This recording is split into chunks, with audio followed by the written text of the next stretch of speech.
Résumé de l'épisode précédent. Ulysse a échoué sur l'île des Phéaciens. La princesse Nausicaa l'a découvert et aidé. Elle doit trouver un moyen pour que ses parents acceptent de l'accueillir au palais. 80e épisode où Ulysse verse des larmes. Le pas des mules résonnait encore dans l'air du soir lorsque Ulysse se mit en marche vers le palais. Nausicaa lui avait indiqué la route tout en lui conseillant d'attendre qu'elle ait pu rentrer chez elle. Mieux valait qu'ils ne cheminent pas ensemble et qu'elle prépare ses parents à son arrivée. L'odeur des genêts en fleurs se mêlait à celle, plus puissante, de la mer. Ulysse emplissait ses poumons à chaque pas. Bientôt les imposantes murailles de la cité s'offrirent à son regard. Quand il arriva en vue du palais, il eut la surprise d'apercevoir le roi et la reine en personne, sortis sur les marches pour l'accueillir. Ils vinrent à sa rencontre et le saluèrent avec tous les égards dus à un hôte de marque. Ulysse était étonné. Qu'est-ce que Nausicaa leur a raconté? Je ne lui ai dit ni mon nom, ni mon rang, ni mon histoire. Mais il se laissa conduire dans une chambre préparée pour lui, sans s'inquiéter.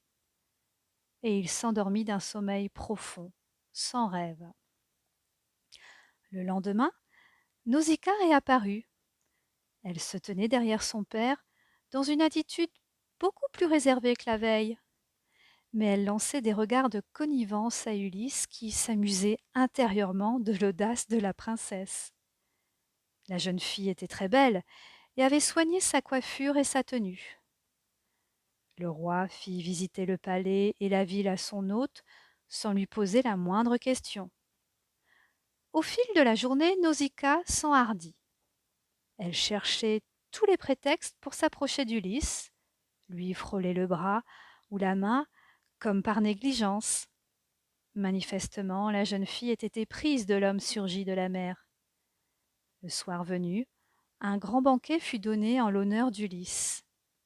La princesse amoureuse fut placée à sa gauche. Elle rayonnait de joie et de beauté.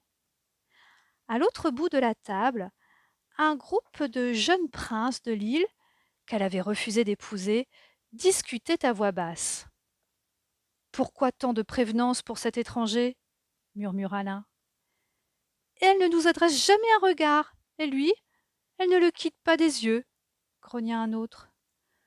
On dit que notre roi pense qu'il s'agit d'un dieu, ou au moins d'un envoyé des dieux, soupira un troisième.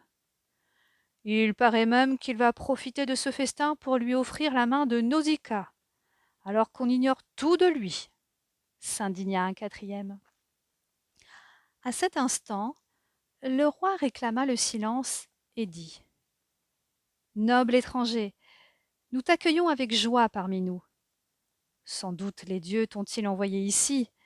Nous les saluons à travers toi. » La reine déclara « Peux-tu nous en dire un peu plus sur toi, cher ami ?» Un silence suivit ces paroles.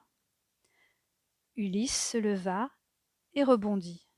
« Cher roi et reine, je vous suis infiniment reconnaissant de votre accueil.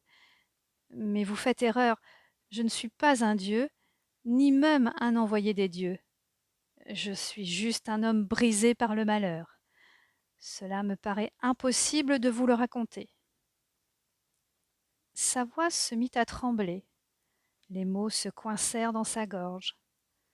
Tous ces visages tendus vers lui, les images de ses compagnons morts, les flots de sang de la guerre, la fureur de l'océan contre lui, le manque de sa terre, de sa femme, de son fils, non, impossible. Quel mot trouver pour dire la douleur de cet exil? Nausicaa adressa un regard furieux à ses parents. Pourquoi le questionner ainsi? En revenant de la rivière, la veille, elle s'était présentée à eux, rouge d'excitation. Un étranger vient d'arriver sur notre île. Il est aussi beau qu'un dieu. Celui-là, je le veux bien pour mari. Cette phrase avait suffi pour qu'Ulysse soit accueilli de façon triomphale. Depuis le temps que Nausicaa ait conduisait tous les prétendants qui réclamaient sa main.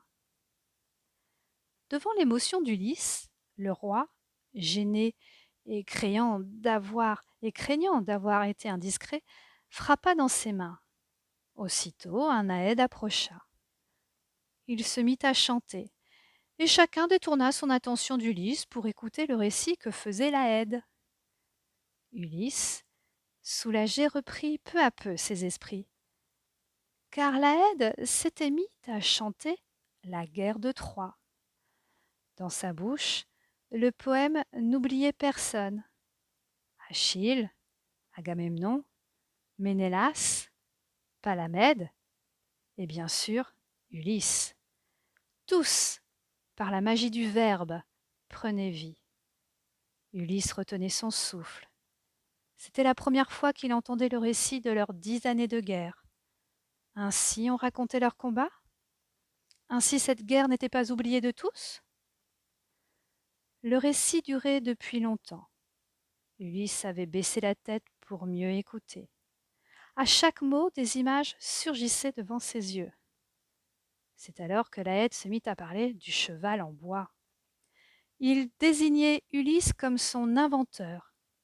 Il savait comment l'animal au ventre chargé de mort était entré dans Troie. Il décrivait et glorifiait le roi d'Ithaque. Sans Ulysse aux 1000 ruses, les Grecs n'auraient jamais triomphé. C'est lui qui nous a apporté la victoire.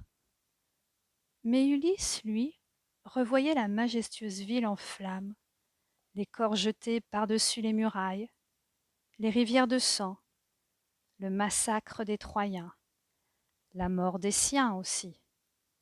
Et des larmes jaillirent de ses yeux, des larmes qu'il ne put retenir plus longtemps.